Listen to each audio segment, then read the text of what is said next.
welcome to Bronx Talk. Bronx businesses are at the center of our economic development. Small businesses are having a very difficult time in some cases, and not such a difficult time in other cases. We have two representatives from the Bronx Chamber of Commerce with us who are going to talk about small businesses, talk about women and minority-owned businesses, and kind of get down to the bottom line on the bottom line for Bronx small businesses. So please join me in welcoming the outreach specialist for the Small Business Resource Network at the Bronx Chamber of Commerce, my buddy Laura Levine Pineido. Nice to have you with us. And my new friend, Chanel Perez, is the MWBE Programs Associate. That, of course, means minority and women's owned businesses. Hi, Chanel. Nice to have you with us. Great to be here. Laura, let's just talk in general about the Bronx Chamber of Commerce and in the scope of Bronx business and the Bronx economy, how important are small businesses? So, first of all, thank you for having us today. We're very excited to be here. Our whole team at the Bronx Chamber sends their love. President Lisa Sorin and the entire team. We've all been friends for a very long time. Yes, that's for sure. So they send their love, Gary. Thank you. So small businesses here in the Bronx, they are the lifeline of our community. And within this borough of the Bronx, there's many pockets of communities, right? And there's just, small businesses really are the main thing the engine that makes the community go. So it's very important for us to represent them, to advocate for them, and to help them thrive. Now, I'll give you an example. So we're looking at Bally's wants to put a casino. That's a huge business. Amazon has that huge facility at the old Whitestone Cinema Theater.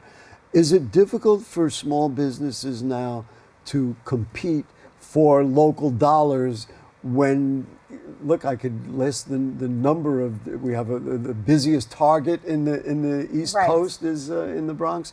Is it difficult for those businesses to do their thing and do well? So, I think in many instances, small businesses with the major box retailers, they coexist, and there's a lot of initiatives with the larger ones to help the smaller ones and things like that. But I think the difference here is the loyalty of the communities that the small businesses have the loyalty. So, for example, we can go to Target and we can buy, shoelaces. But why would we do that when we can go to our neighborhood cobbler or shoe repair and get those laces? Because it just, we don't want empty storefronts. It puts the money in local pockets. We have to, yes. And do you think that, before we get into specifics, I'd just like the idea of a general conversation. Do you think that people in the Bronx get that? My sense is, if you talk to people in the Bronx, they say, yeah, I'd always rather kind of be with local people because they get the notion of community. Is it a hard sell, I guess? No, I mean, myself personally, I'm from the Riverdale Kingsbridge section of the Bronx, same as you, Gary, and Van Cortlandt Village. No, I don't think I think there's a very big sense of community in especially my community. I don't know if Chanel can say the same for hers, but I think there's a very strong sense. Then let's just bring you into the conversation because I don't know. What community are you in the Bronx? And let's talk about that community. Yeah, so I'm around the Fordham Kingsbridge area community. And do you get the sense that the general public understands some of the issues that we just heard about and is ready to shop local? I would say so. I would say a good amount of the community shop locally. People do. Let's talk about minority and women-owned businesses and what your work is at the Bronx Chamber. Talk a little bit about the commitment that Lisa and all the folks at the Bronx Chamber has for women and minority-owned businesses. Yeah, so we are very committed to assisting minority and women-owned businesses receive this certification. I am actually the specialist, so I walk them through the process from start to finish by confirming their eligibility requirements, doing the necessary accounts that have to be created before the actual application process, and then assistance throughout the process for the application and after, pointing them in the right direction to find contracts. And what applications are we talking about? The application, let's say, to open a business? The application to become certified. To become certified. Now, yes. If you are certified as an MWBE provider or associate, what does that mean for you, and how does that help in your process to make a living and build a business? Yeah, so once they are certified, they get more representation and more access to government contracts and just contracts in general with other organizations and companies. And they're also public on the online directory. So if any clients are looking for specific services that they provide, you know, say I'm looking for a hair salon, I can search up hair salon and find the specific one that I'm looking for. Who is coming into you? Like, who are the people who are reaching out to you now? I talk to a lot of people maybe who are, you know, selling cupcakes and they cook them in their home, or you know, they may have a fashion thing and they're making dresses or things like that, or they're marketing T-shirts. Are those the kinds of people? Who is it that your outreach wants to go to and does ultimately get to?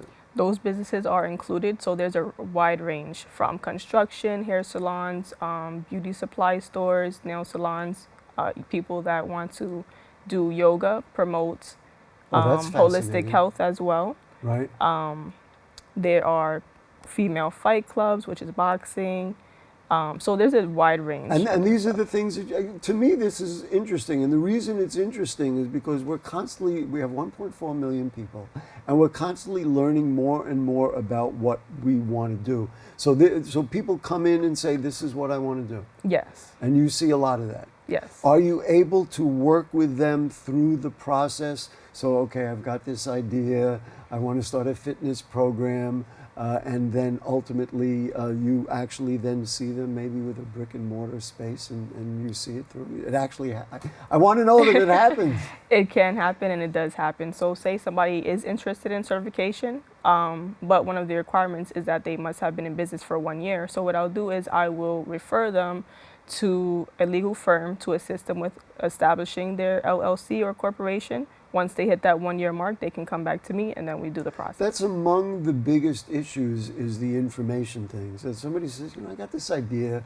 They say, I'll use the food thing, and they say that I'm a great chef, and we really want to make cakes or something like that. I'm a baker, but I don't know how to run the business. They go to the Bronx. They say, hello, Chanel, and they go to the Bronx Chamber. And Yes. you guys help them from soup to nuts. Yes, and that's where SBRN comes in. Laura will send information about resources for business planning, how to structure the business, how to go about planning for their business. Mm-hmm. So that's where What are the program biggest comes in. things they need to know?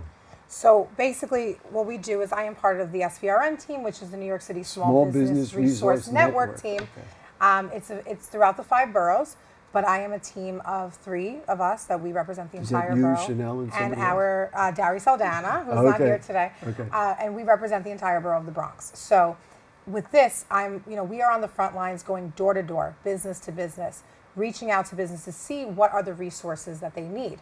The program was established in 2020, and we have served over 13,000 Bronx businesses Whoa. since it became. Hold your breath. Let's be- do that number again. 13,000. The SVRN program has reached out to over 13,000 Wow. in the Bronx, yes.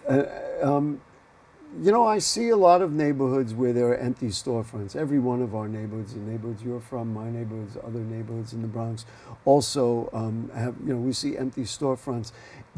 Does either of these processes help fill those? I mean, we really want to fill those with real business. We absolutely do want to fill those, but this program is specifically targeted towards the existing businesses. Existing businesses. And so what we do is we go in, we have them fill out an intake form, and I say, hey, are you an MWBE business? They're like, what's that? They don't even, many people don't even know what that is. It might be minority or women owned, but they don't even realize. They don't realize, Wow. and many of these businesses are women owned. They are minority owned, and so that's when I said, okay, are you interested in? I explained to them what it is. They check off the box. I put them in our system on Salesforce, and now they're included in this huge system. There's many resources, hundreds of resources throughout the city for them that, again, a lot of business owners don't know. As someone who ran a business for many years, it is overwhelming at times, and there's only 24 hours in the day. So our job is to come in and act as an advocate for them. Give us an example, if you would, of a resource that they don't know about that's there that can really help build a business. For example, I would really like to promote Open and Online. That is a resource through SBRN. So I can come to you, Gary. You own Gary's coffee mugs, right? So I come, hey, Gary, what are you interested? Do you have a website? No. Do you have a logo? No. So what Open and Online can do is we fill out the application with you. or for you on your behalf. And then we have our team throughout New York City will reach out to you. We provide an entire free website and or logo design absolutely free of charge. Wow. You know, I was thinking about that because we could talk about commercial rents as well, which is another big issue for small businesses. But a lot of times I'll see a small business and then, you know, they'll either have a note somewhere in the store that says you can also purchase this online.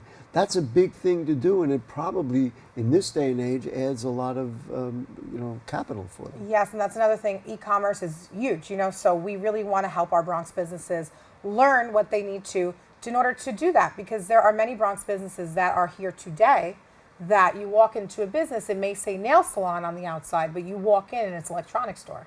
And this happens quite often, and you know, some businesses don't even have. I'm not following that. It says their nails. awning is from a previous business. Oh. Or you go in, there's no phone number on the awning, so if anyone's driving by, they can't see, they can't connect with that business. So we like to say to them, hey, you know, have you ever thought about putting your phone number outside where it's visible, where people can see it, or a QR code for your website, just different things like that. Wow. I mean, the whole notion of that maybe it's an old awning, that makes sense because I was just talking about empty storefronts. I mean, it could be that, or they could have inherited a business from somebody else, or, you know, became a new renter. And then it's like they can't get started. Right. There's also some stores you go to, and on the sign it just says pizza.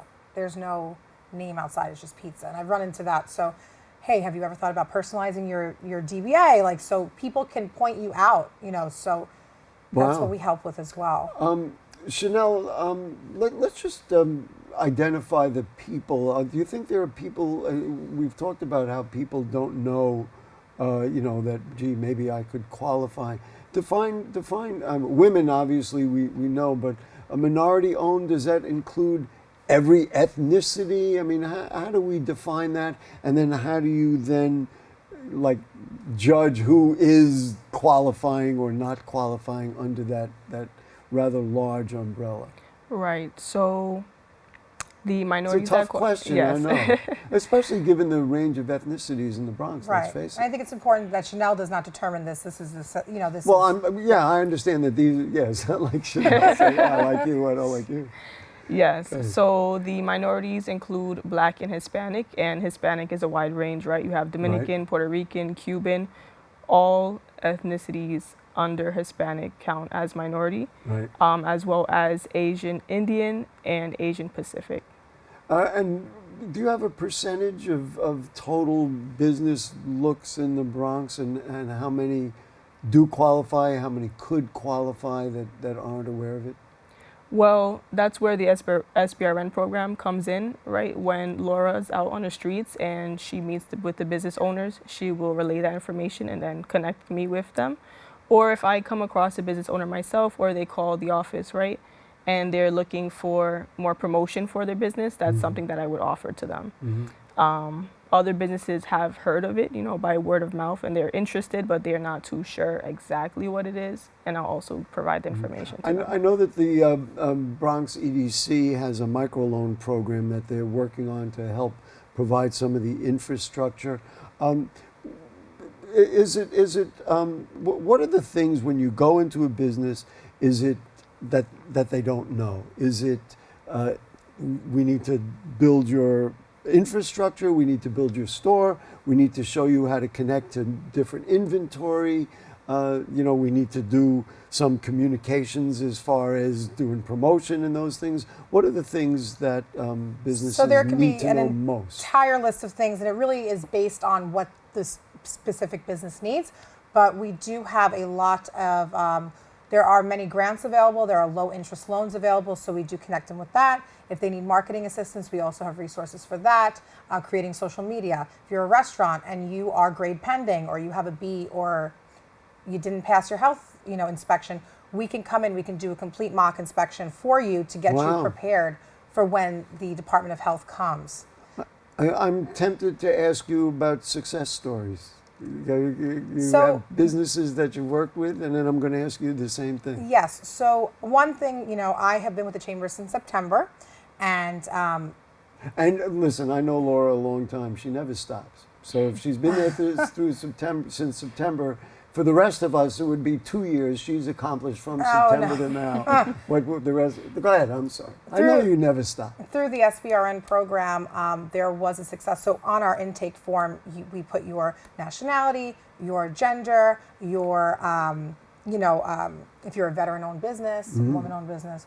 So we actually There must be benefits for veteran-owned businesses as There well. is. Maybe not in this situation. So we actually did, a member of the team at the time, he was able to secure a $20,000 grant for a local Bronx business who are owned and operated by veterans. So that was That's a really big nice. thing. Yeah. Yeah. And it was around November, it was around Veterans Day, it was really perfect. Wow. And now, what about for you? Success stories? Let's talk a little bit Yes, about a them. great success story has been I've worked with a company, Soul Tech. Soul, S-O-U-L, Tech? SOL. Tech. SOL. Soul Tech Energy. He provides solar technology. He actually got 2 huge grants with the city. The first one was $1 million. Whoa! And the second one was $29 million. Wow. So he's doing very successful with the certification, and he's still Wow. securing other contracts And you were as well. in the middle of helping coordinate that and all those kinds of things? Assisting him through the process. Wow. Yes. And where did those monies come from? It I guess I want to piece of that. That's a lot of money. Yeah, so it comes from the city. And bigger organizations, they are required to work with minorities. So as part of their contract, say they have to subcontract with a minority-owned business, so they have to use one that is certified. Wow. So tell me about Soul Tech. I want to know. And listen, people, this is a legitimate business. Let's shop with them. Okay, tell me a little bit more. Yeah, about so them. the business owner's name is Teloid Richards. Right. And what do they do? They do solar. Yeah, grids solar and things? panels and solar panels? technology. He provides businesses, residential, anything that you need solar tech, he can assist you with. Wow, it's funny because I just was part of an email chain and somebody was asking, gee, I want to put some solar panels on my roof. And so now I'm going to go back and say, and they're in the Bronx, presumably? Yes, of he's course. Bronx-based. And let's just talk about neighborhoods, different neighborhoods. Right. Do you have neighborhoods that you say that you work with more extensively? I know that you've been in the Northwest Bronx, that's one thing.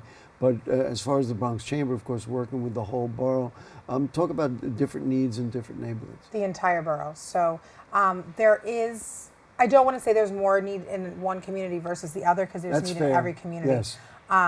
But, you know, it's really kind of generally across the board. Now, I was on White Plains Road, and there's a lot of construction. White Plains Road where? Like by Wakefield Hospital, starting there Okay. and walking down. So Sure. there's a lot of construction. When I was there, there was tons of construction. A lot of the business owners were frustrated because it was cutting off the entrance to the stores, The construction. the construction on the streets. So, you know, we tried our best to help them. The construction has come to an end. So just different things like that. But generally speaking, people are very excited about financing, right? About financial options that we have, about marketing options. We can refer them to a team of legal representation that can assist them if they're having issues with their landlord. We assist businesses. You know, we were first on the scene for a few of the instances with local fires, providing them the I emergency. took a deep breath there because I remember them very well. And actually, I remember seeing Lisa Soren and some of the others from the chamber there. Trying to Right. work So, with businesses. unfortunately, when something like that happens, we have to be there to show the other businesses hope, first of all, because everyone's, you know, it's just devastating. And then also how they can prepare their business in case of a tragedy like that. And then, of course, there's insurance issues. And you know, to me, when I think of small businesses and people who own, you know, small businesses or own a store or whatever it is, when something like that happens, it's like, who do I call? How do I get advice? You know, it's hard enough just running the darn thing every day. And now I've got this very big problem, which is going to impact my family and my customers and everything. Bronx Chamber is right there for that. And I think that's the number one goal and the importance of the chamber, because when you are in business, you many times feel very isolated and alone because you're in your own world with your business. And it's very important for you to mingle with the same sort of mindset. And there are people and you can relate to them and you can bounce ideas off each other. So We also have networking events. We have one this evening at Casita Maria. Oh, there we go. Yes, Although and so by the time it airs, it will have been it over. will have been, but you know, we are very adamant on the networking because those home-based businesses are just as important to us as the brick and mortar businesses. So if you are a home-based business, you can come to our networking events. You can attend a webinar, and you can get the tools you need to do succeed. you need to be a member of the Chamber of Commerce to do that? So no, some are, you can, some are. Some are members only. No, some are members. There's a member price versus a non-member price to come to events. Some are free. I believe the one that's happening this evening is free and open to the public. Right. Yes. And what happens at those? Those is really just get together and find out resources. So we do like speed networking. Wow. You do your pitch, and we go like a line, kind of like speed And dating. but- have everybody do it, and then maybe some critique about what you Yes, could do. Wow. like we ring a bell, like hi Gary, da, da, da, and then ring the bell next, and you just go down the line. Doing this show is hard enough. I'm not doing that. But it's important. Chanel, one of the other things that occurs to me, because you probably deal with this a lot, is language, especially in the Bronx. I mean, obviously, Spanish is also spoken here, but there are many languages in the Bronx. Do you come across that with other languages and trying to help somebody understand paperwork and understand all that? I'm sure you do. Yeah, so the only language that I've come across with specifically the certification is Spanish. So I do have resources. Everything I have in English, I also have in Spanish as well for them. So I'm able to assist. But undoubtedly that becomes an issue. Again, I'm just curious about the numbers, the getting our arms around. Do you have a sense in some neighborhoods, or of in terms of how many MWBE enterprises there are in some neighborhoods? Or I just want to get a sense of the whole. Well, we don't have that specifically. On the online directory, though, once you are officially certified, you can see and pinpoint where you are, and then where they receive their certifications. But a lot of them don't, since they don't know about the certification, they're not able to present themselves. That's why we're here trying to let them know about it. Laura, in terms of communicating this information, how do you do it? I mean, aside from coming on BronxTalk and other BronxNet programs, but how do we get out there and let, because it's not only going to the businesses, it's also talking, especially nowadays, more entrepreneurs than ever before. Right, so it's attending, I just want to backtrack a minute. If you have a business and it's more than English or Spanish, that's okay, because we do have a 5-chamber alliance within the city of New York. So I do have colleagues in Manhattan Borough that do speak Mandarin, and so we can cross-refer. That's really good. Yes, so I want people to understand that. Don't feel intimidated. We have many languages, Arabic, Hebrew, whatever it is that you need, we have it. Right. So if we can't, obviously, I don't speak Arabic, neither does Chanel, but we have colleagues in other boroughs that can help and assist. This really underscores something that I think a lot of business owners don't realize, and that is the fact that there is a network that can be helpful. I mean, that's the whole idea of the Bronx Chamber of Commerce to begin with. And you still putting out a guide. You can put it on, get it on the web. And so, in other words, if somebody's shopping for something and you want to use an MWBE business, right? We can go. You can check out our website. It's BronxChamber.org. Right. And yeah, I mean, there's many streams of getting information, whether it's us going door to door or these events, or we attended the SBS Expo down in South Street Seaport. Right, where people come, small business owners from the entire city, and we had all the 5 chambers, so all the Staten Islands, and it was actually great. What's the thing that motivates you to do? And I'm going to ask you the same thing. What's the thing that motivates you most about doing this work? So, again, I managed a place throughout a global pandemic. I know the struggle. I know how hectic and but how rewarding it can be as well. So I commend small business owners. I think that it takes a certain person to own a business, in the good times and in the bad, and I just commit myself to making it an easier process for them. You stop at, in other words, you'll say, okay, I'll go into Burnside Avenue now, and then you go right down the block, that kind of thing? Yeah, so, you want to cover all areas. Sometimes you're driving by and you just see, we cover the entire borough. Sometimes I'm sent to certain places. Today you're going to be going to You're going to be going to hybrids. You know, there's just different. And you literally will walk in and say, hey, how are you? Literally walk in with my Wow. tote bag and my brochures, and sometimes the conversations can turn into an hour-long conversation. I'm sure they can. I'm sure they all have something to say. Chanel, and what about for you? Well, how does the outreach work? And talk a little bit about, you know, for you to do this work, what does it mean to you? I love doing this work. For me, it's really personal. As a Black and Hispanic woman myself, I love to see other minorities flourish and be represented. Do you get, is there gratification in it, or is it Yeah. just always, there is. Yeah. Especially when that guy got a $29 million Yes. upfront loan. Well, listen, guys, thank you so much. Let's just review again, BronxChamber.org. Yes, BronxChamber.org. And do we find Chanel at the BronxChamber.org as well? Yes. That's how we do it.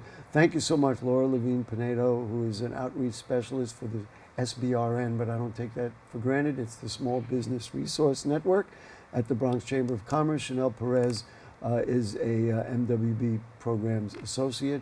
Thank you so much for joining us. Thank you for Thank having you us, for Gary. having us. Great. Folks, we thank our producer, who's Rebecca Hemick. Our director is Joe Boomchan. The editor is Yenelsida. We have a cast of thousands, as they know. They're working with us here in the studio. And of course, the people of the Bronx are most important to us.